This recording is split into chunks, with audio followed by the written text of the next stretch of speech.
மன அழுத்தம், மனசோர்வு அப்படின்னா என்ன? வேகமாக பறந்துக்கிட்டு இருக்க இந்த ஒரு காலகட்டத்தில் உங்களை நீங்களே ரொம்ப சோர்வாக உணர்றீங்களா? வாழ்க்கையை ரொம்ப வெறுமையாக நினைக்கிறீங்களா? ஒரு சிலர் எதுக்கு சோகமாக இருக்காங்கன்னே தெரியாது. ஆனால் ரொம்ப சோகமாக இருப்பாங்க. அதுலேருந்து வெளியில் வர்றது ரொம்ப கஷ்டமாக இருக்கும். இன்னும் ஒரு சிலர் எதுக்கு கோவப்படுறாங்க அப்படின்னே தெரியாது. ஒரு சின்ன விஷயத்துக்கு கூட பயங்கரமாக கோவப்படுவாங்க. அவங்களால கோவத்தை கட்டுப்படுத்த முடியாது. அதுக்கப்புறம் அவங்களையே அவங்க ரொம்ப தாழ்வாக நினைக்கிறது. அப்புறம் எப்போ பார்த்தாலும் ஒரே குழப்பத்தில் இருக்கிறது. இது எல்லாமே மன அழுத்தம், மனசோர்வுக்கு உண்டான ஒரு அறிகுறி தான். இதுக்காக நீங்கள் எந்த ஒரு கவலையும் படாதீங்க. இது அந்தளவுக்கு ஒரு பெரிய வியாதியெல்லாம் இல்லை. இதுலேருந்து வெளியில் ஒரு மகிழ்ச்சியான வாழ்க்கையை வாழ்கிறதுக்கு உண்டான ஒரு 5 வழிமுறைகளை தான் நாம் இப்போ பார்க்க போகிறோம். இதை நம்மளோட வாழ்க்கையில் பண்ணாலே போதும். நம்ம வாழ்க்கையில் மன அழுத்தம், மனசோர்வு இனிமே வரவே வராது.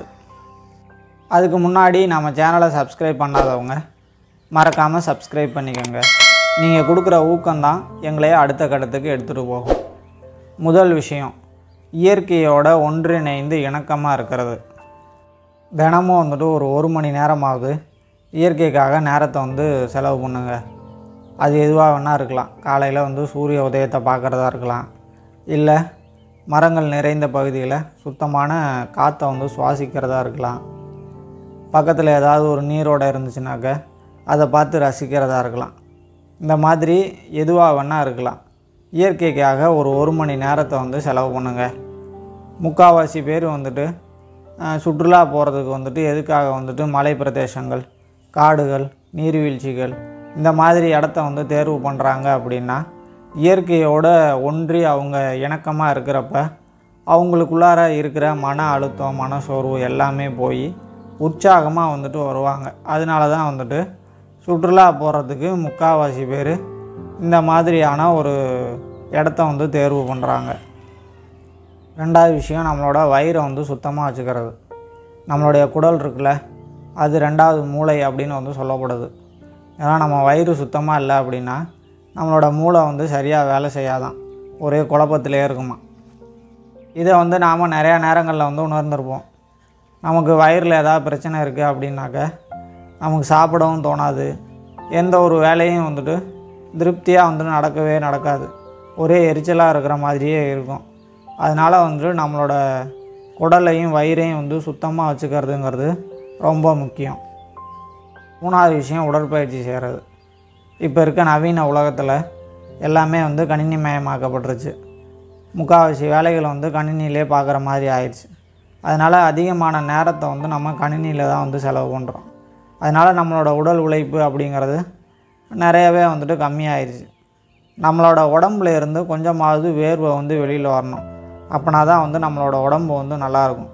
அதுக்கு நாம் கொஞ்சமாவது உடற்பயிற்சி பண்ணணும்.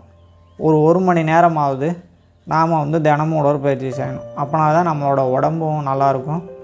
நம்மளும் சுறுசுறுப்பாக இருக்கிறதுக்கு அது ரொம்பவே உதவியாக இருக்கும். 4வது தான் நல்ல உணவுகளை சாப்பிட்றது. நாம் ருசியாக கடையில் சாப்பிட்ணும் அப்படின்னு தான் நினைக்கிறோம். இயற்கையான உணவுகளை கண்டால் நமக்கு சரியாக பிடிக்கிறது இல்லை. இந்த மாதிரி கடையில் சாப்பிட்றதுங்கிறது நமக்கு நிறைய கெடுதலை உண்டாக்கும். சொந்த காசுலேயே சூனியம் வச்சுக்கிற மாதிரி. இன்னும் ஒரு சிலர் இருந்துக்கிட்டு கண்ட நேரத்தில் கண்ட உணவுகளை சாப்பிட்றது, நேரத்துக்கு சாப்பிட்றதில்ல. இந்த மாதிரி இருக்கிறதும் நம்மளோட வயிறு தான் பாதிக்கும். நம்மளோட வயிறில் ஏதாவது பிரச்சனை இருந்தாக்க நமக்கு தேவையில்லாத குழப்பங்கள், மனச்சோர்வு இது ஏற்படுறதுக்கும் நிறையா வாய்ப்பு இருக்குது. அதனால் முடிஞ்ச அளவுக்கு நல்ல காய்கறிகள், கீரைகள் இதெல்லாம் சாப்பிட்றது ரொம்ப நல்லது. இது நம்மளோட மனச்சோர்வை போக்குறதுக்கு ஒரு பெரிய வழியாக இருக்கும். கடைசியாக நல்லா தூங்குறது. நாம் தினமும் 6லேருந்து 8 மணி நேரம் நல்லா தூங்கணும். அப்போ தான் நம்மளோட உடம்பு, மனசு, நம்மளோட மூளை எல்லாமே ரொம்ப சுறுசுறுப்பாக செயல்படும். இரவில் அதுக்கு நாம் சீக்கிரமாக தூங்க போயிட்டு அதிகாலையில் சீக்கிரமாக எந்திரிக்கணும்.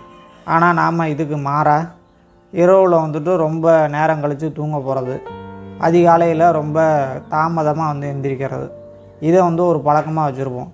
இந்த பழக்கம் ரொம்ப ஆபத்தானது.